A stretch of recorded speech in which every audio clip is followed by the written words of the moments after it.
उसकी बहनों के लिए नफरत पैदा कर दी। एक दिन मयंक ने करिश्मा और रेशमा के लिए रिश्ता देखा और ये बात उसने घर में सबको बताई। माँ, करिश्मा और रेशमा के लिए बहुत अच्छा रिश्ता आया है। वो लोग कल इन्हें देखने आ रहे हैं। आप और सविता मिलकर सारी तैयारी कर लेना। ये सुनकर करिश्मा और रेशमा खुश हो जाती हैं, लेकिन सविता सोचती है, अगर इन दोनों बहनों की शादी हो गई तो घर और बाहर का काम कौन करेगा? मनीषा तो एक नंबर की कामचोर है, उससे तो किसी बात की उम्मीद लगाना ही बेकार है। मुझे इस शादी को रोकना होगा। अगले दिन सभी लड़के वालों के स्वागत की तैयारी करने में लगे होते हैं। तभी मयंक अपनी बहनों से आकर कहता है, तैयार हो गई तुम दोनों? देखो, दोनों लड़के बहुत अच्छे हैं। मैं कोई कसर नहीं छोड़ना चाहता, इसलिए तुम उनके सामने अच्छे से बिहेव करना और अपनी भाभी से लड़ने मत लग जाना। करिश्मा, तुम वो नेकलेस पहन लो ना जो मैं तुम्हारे लिए लाया था। भैया, मैं बहुत देर से वो नेकलेस ढूंढ रही हूँ, लेकिन मुझे मिल ही नहीं रहा। क्या? तुमने नेकलेस खो दिया? तुम्हें पता भी है वो कितना महंगा था? तुम कोई काम ढंग से नहीं कर सकती। मयंक गुस्से में वहां से चला जाता है। थोड़ी देर बाद लड़के वाले भी आ जाते हैं। वो दोनों बहनों को पसंद कर लेते हैं और रिश्ता पक्का हो जाता है। लेकिन सविता के दिमाग में तो कुछ और ही खिचड़ी पक रही थी। वो पंडित जी के पास करिश्मा की कुंडली लेकर जाती है और उन्हें पैसे देकर करिश्मा की कुंडली बदलवा देती है। जब लड़के वालों के पास करिश्मा की कुंडली जाती है तो वो दुर्गा को फोन करते हैं। बहन जी, हमने करिश्मा की कुंडली अपने पंडित जी को दिखाई थी। आपकी बेटी की कुंडली नहीं बल्कि दोषों का पिटारा है।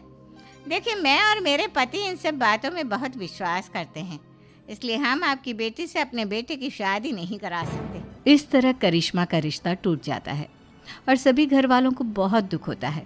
अब कविता सोचती है, चलो, करिश्मा का तो रिश्ता टूट गया, अब रेशमा का भी रिश्ता तोड़ना है। क्या करूं क्या करूं? अब सविता आवाज बदलकर किसी अननोन नंबर से रेशमा के होने वाले ससुराल में फोन करती है। हेलो, मैं कौन हूँ कौन नहीं ये आपके लिए जानना ज़रूरी नहीं। बस इतना सुन लो कि रेशमा का 2 साल से किसी के साथ अफेयर चल रहा है। बस रेशमा का रिश्ता तोड़वाने के लिए सविता का इतना कहना काफी था। अब रेशमा का भी रिश्ता टूट गया।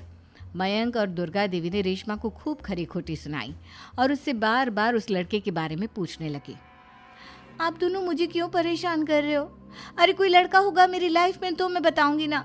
जब कोई है ही नहीं तो कहाँ से लाऊं मैं कोई लड़का? तो तेरे होने वाले ससुराल वालों को फोन किसने किया था?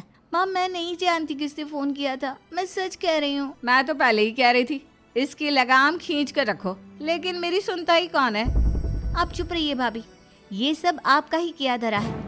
अब तीनों बहनों को विश्वास हो जाता है कि ये सब उनकी भाभी ही कर रही है। तीनों बहनें अपनी भाभी को सबक सिखाने के लिए एक वकील कर लेती है और घर में हिस्सा मांगना। देखो भैया, माँ बाप की जायदाद में जितना बेटों का हक होता है उतना ही बेटियों का, इसलिए इस घर के 4 हिस्से होंगे और हमें अपना हिस्सा चाहिए।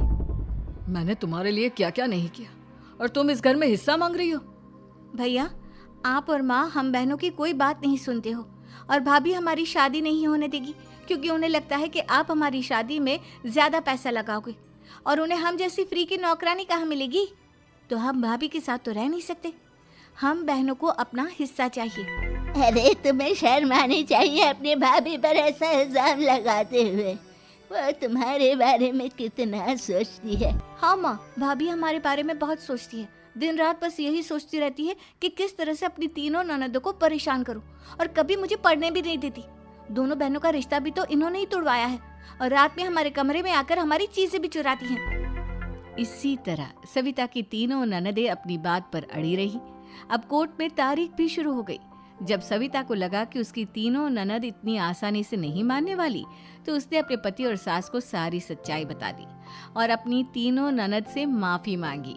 मयंक और दुर्गा को भी अपनी गलती का एहसास हो गया। अब सविता खुद करिश्मा और रेशमा के लिए अच्छा रिश्ता ढूंढती है और उनकी